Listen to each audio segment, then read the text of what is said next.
everyone. It's me, Regina Alhassan, CEO of ResearchPRO. They call me Money because I have helped nonprofit organizations all across the United States identify qualified prospects. So much so, total is into the billions and billions of dollars at this point. So they call me Money because I helped fundraisers find billions of dollars and secure billions of dollars. They also call me Professor Prospect because I enjoy teaching nonprofit leaders and fundraising professionals how to find prospects. I enjoy teaching the science of fundraising. But I'm Regina. It's Friday, yay! And I try to come on every Thursday, but I'm on today. It's a Friday. I was visiting my oldest daughter in another part of the state over the last couple of days. But I'm back today, back in my home office, back in my office, and wanted to come on live and talk about a couple of things. First off, it's Friday. It's August 1st. Whoop, whoop. It is Black Philanthropy Month. Yay! Yay! If you know me and have been following me at all, you know how I feel about Black philanthropy. I get really passionate about it as a fundraising professional, as a career long, almost 3 decades in major gifts and professional fundraising. As a professional fundraising professional, I get really excited about Black philanthropy. As a Black woman, I get very excited and passionate about Black philanthropy. And again, I enjoy not only teaching about the science of fundraising, but really helping to what I call like demystify philanthropy for different giving communities, most especially Black people, because we give back. Black gives back. We know Black don't crack, but do we know Black gives back? Black gives back. And so I enjoy spreading that message loud and far. So it's officially August 1st, Black Philanthropy Month. What are you doing to celebrate? I'm curious. I'd love to hear, like in the comments, drop it in. If you're watching now or when you see this later, drop it in the comments. What are you doing to celebrate Black Philanthropy Month? What organizations are you giving to? So I'd love to hear how you're celebrating, and also in addition to that, what Black-led and Black-serving organizations are you giving money to this month? And maybe you do this year round, but this is an opportunity for us to be very intentional during the month of August. And if you know, you know it's Leo season. So my brother is a Leo, so I'm very familiar with Leo season. So it's Leo season. We're officially there. But what are you doing to celebrate Black Philanthropy Month? What organizations, what Black-led, Black-serving organizations are you giving money to during this month? There are three that I want to call out in my city that you could consider giving to in Columbus, Ohio. First is Zora's House, which is founded and led by Black women and serves Black women specifically. So there is Zora's House that you could consider making, that you should make a donation to. There is also Maroon Arts Group, and these I'm naming some former clients here, but amazing organizations doing incredible work, having tremendous impact in the real lives, in the everyday lives of Black communities. So there's Zora's House, Maroon Arts Group. As their name implies, they are an arts and culture organization. Another organization would be the Women's Center for Economic Opportunity. You've heard me talk about them over the last couple of years quite a bit. They've been a client. I've also been one of their clients. They offer a number of programming to empower Black women business owners, Black Black women CEOs, etc. So we've got Zora's House, we've got Maroon Arts Group, Women's Center for Economic Opportunity, and there's a fourth one. I was only going to name three, but there's a fourth one that I want to name, which is Urban Strings. And so this is an organization that I'm gonna butcher it, but basically they teach. I believe they teach young people how to play string instruments, and then they perform around. Um, they perform throughout the community. And Urban Strings is an organization. I've donated to all of them, but Urban Strings is an organization that I enjoy donating to. It's a small organization doing great work in the lives of young children, of young people that love music and have an interest and passion for music. And for me, it's like a great combination of all the things. It's children, it's arts, they perform. My family goes to see them perform at different festivals. They usually perform like at the Martin Luther King Branch Library. They perform during Martin Luther King Month. They perform at different Kwanzaa activities. And just one of those small organizations that are serving a specific community, a specific group within the community, a specific niche within the community, but doing some great work. And one of those organizations that, just feels good to support. So that's who I encourage you to give money to. Give money to these organizations.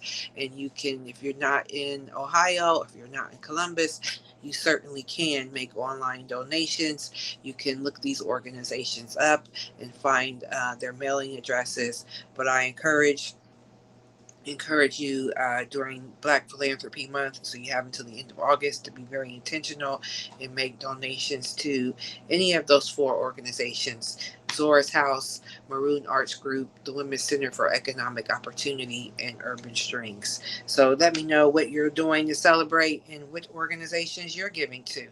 And so I'm celebrating in a few different ways. So now I'll answer my own question. And so I encourage you to always check out the Research Pro YouTube channel, our Black Gives Back video series that we did. Oh, I think maybe last year, maybe, or the year before. I encourage you to, this will be a great time to check out all of those interviews. If you haven't watched them all in the past, we interviewed uh, nonprofit professionals that work at nonprofit organizations or work with or partnership with nonprofits. So we have some college professors, some marketing professionals, a strategy consultant. It was a frontline fundraiser, a good variety of Black professionals weighing in on their journey with philanthropy, how they were exposed to philanthropy initially, how philanthropy.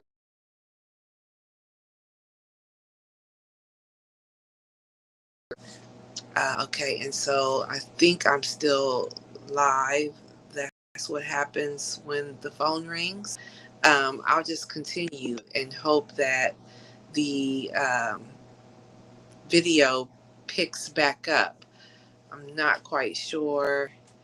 I think you can hear me.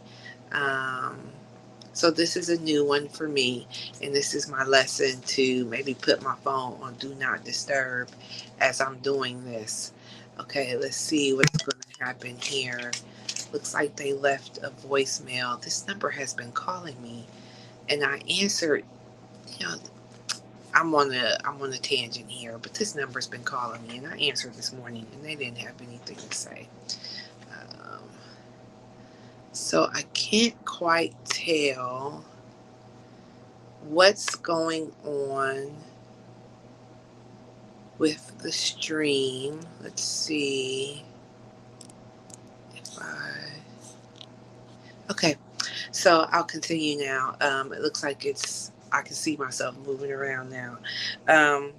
So we talked about what I asked, what are you doing? and I'm doing something. So I encourage you to check out the Research Pro YouTube channel. Check out our video series, Black Gives Back. We interviewed a number of professionals from across the United States, a variety of different professional backgrounds and roles, etc. I encourage you to check out that series. It's one that I'm really proud of, and it also includes the webinar I did with co-hosted by Kindsight / iWave. That webinar is titled "Ain't I a Prospect?" So, ain't I a prospect? So let's talk about it. So check out that series. The other thing that I'm really excited about to announce is coming up later this month is a partnership with the Pretrial Justice Institute. I'm super excited about this. This is a new partnership, a new collaboration, and really, really like looking forward to what we continue. We're crafting it now and fine tuning it now. So loving the way that this webinar is coming together. The title of this webinar is Liberating Justice, Funding Freedom, and Reclaiming Resources for Black-led Justice Work. So that's a mouthful. So I'll say it again. Liberating Justice, Funding Freedom, and Reclaiming Resources for Black-led Justice Work. So I am just get my thoughts together. Just thinking about this partnership gets me really, really invigorated and excited. So this is something that it's new. It's come together really quickly, and again, just really grateful for this new partnership. I think that it's going to be a powerful session, and more details will come. That will be held on Thursday, August 28th at 2 p.m. Eastern Standard Time. It's a webinar being hosted by the Pretrial Justice Institute. So stay tuned for that. I'll have more details with registration link and all of that as the weeks continue. So stay tuned for that. If you're not already on my mailing list, depending on where you see this, if you're on LinkedIn, just send me a message with your email, or you can go to theresearchpro.com and you should get a prompt to join the mailing list there. So get on the mailing list and you'll get details about that. That's coming up again, August 28th, 2 p.m. Eastern. The webinar is Liberating Justice, Funding Freedom, and Reclaiming Resources for Black-led Justice Work. I looked at the outline again last night, and just kind of like, this is going to be powerful. So excited about that. And thank you and much gratitude to everyone at the Pretrial Justice Institute for their collaboration and willingness to partner. So a couple other things that I wanted to talk about. I almost forgot. So there should be links for everything that I'm mentioning. There should be links in the description. I'm pretty sure I put the link for the video series on Research Pro's YouTube channel, the Black Gives Back video series. There is a link for the My Philanthropy is Black t-shirt. So I don't, if you caught the last live, you heard me stumble through the announcement of like, I'm an artist too. I love data. I'm a data geek. I'm like this weirdo. I love data. I love spreadsheets, but I'm also very much a creative and I love art. As much as I am an award-winning CEO, business owner, and prospect development professional, I am also an award-winning artist. And so part of that creativity is currently, I've been engaged in this sort of side project as it were, with creating and launching a statement t-shirt store. So that's all live, and that's under the name, um, the persona of Ya the Creative. Ya, because I was born on a Thursday. And if you know, you know. And so the Black Gives Back t-shirt, I'm pretty sure the link is there. And I'll be adding some other t-shirts. I said that last week, and life is lifing. And clients are, life is lifing, business is businessing, all the things. But I've been working on some of those designs and should be able to get some of those new designs uploaded over the next few days. So stay tuned for more. But the my philanthropy is Black T-shirt is already up, and then the other thing that I wanted to talk about, um, and I'll probably go into more in depth about this again next week because I'm already at 15 minutes and I like to keep these at about 15 minutes. Is a prospect development check-in. So there is a link for you to schedule a fundraising strategy session, or what I call the prospect dev check-in. And so I'm calling that out because I had a client booked one this past week, and it was a really, I think, powerful session for them. And what we focused on for that particular organization, actually, it was another fundraising consultant booked a session for on behalf of one of their nonprofit clients to review their wealth screening results. And so I wanted to spend some time talking about that, and well, I'll just revisit it again next week. But I do want to spend some time talking about that because that organization, out of that conversation came some very common challenges, and I'm aware of them. I know these challenges are out there, but walking through that strategy session with that fundraising consultant to review and interpret their wealth screening analysis kind of reminded me, like, oh yeah, people might need help with this. So I just kind of wanted to talk through that a little bit. If you're having screening, if you've done a wealth screening and you find that the results are overwhelming, or you don't quite know how to interpret them, or you've got all these results and you don't know what it means, or you're finding that as you work through your list, you're running into a lot of people that need to be disqualified. There are some things that we can do to avoid some of that. There are some pitfalls that I want to get into. For the sake of time, I'm just going to talk about this in my next slide, but I will talk about the pitfalls that came up very, very quickly, like in the first few minutes of that 60-minute fundraising strategy session, the prospect dev check-in. So the pitfalls that were very obvious was, one, the organization nor the consultant had a subscription to the screening platform. So the screening platform that I use and that they had used was Kindsight, or iWave. We're probably more familiar with that term, was iWave. But the organization nor the consultant had a subscription to Kindsight.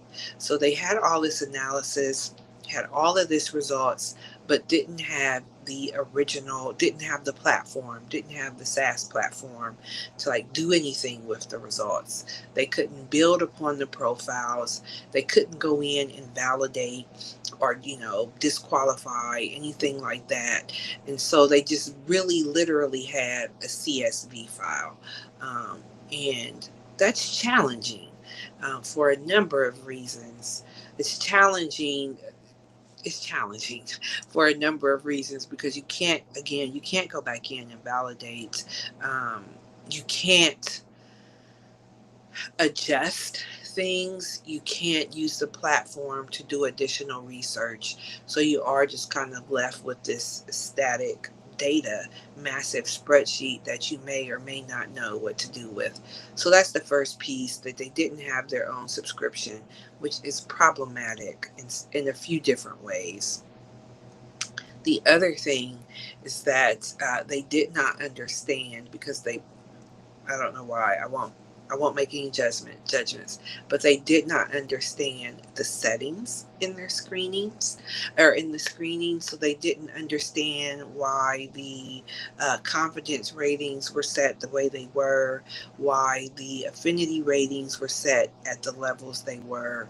And so as I'm asking questions about, well, what's your major gift level? What are your fundraising priorities? What type of organization is it? What other type of philanthropy are you interested in, etc.?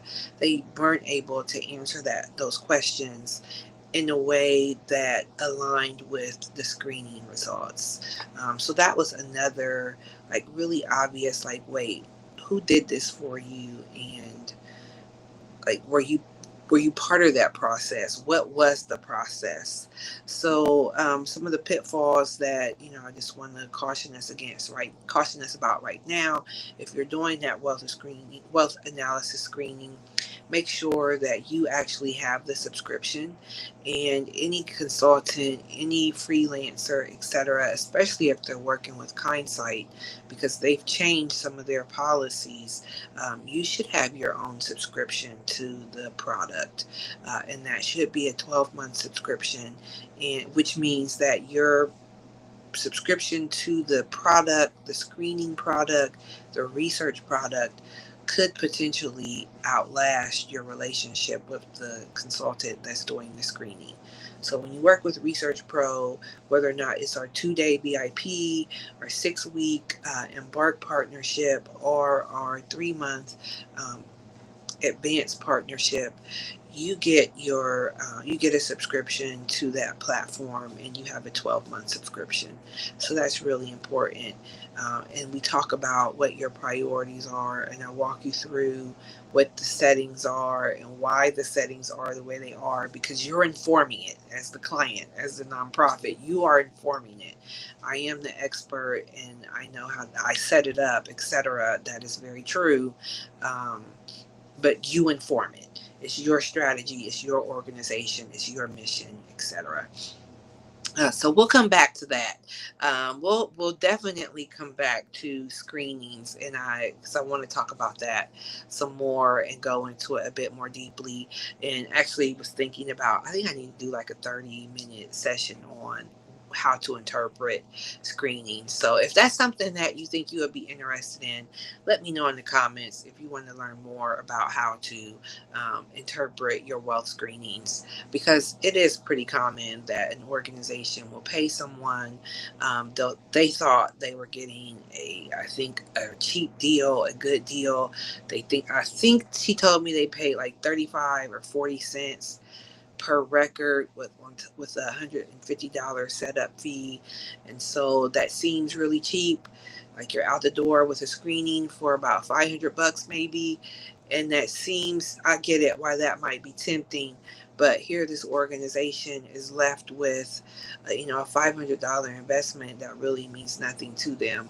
And then, they find me and bring me in someone like me and like help us understand what this means. So then there's an additional investment. So just something to think about. I'll come back to that and talk more about screenings, as I said. But for now, it's Friday. It's past the 3 o'clock hour, which means I'm in the last stretch of my free time before I have to put my mom hat on, before the 10-year-old coworker comes home. So happy Friday, everyone. Happy Black Philanthropy Month. I hope you are celebrating yourself. I hope you are celebrating Black-led, Black-serving nonprofit organizations, and celebrating them financially and with action, by making donations, by giving them money for unrestricted purposes. So making unrestricted donations to these organizations to use as they see fit. That would be an amazing way to celebrate Black Philanthropy Month. So Black Gives Back.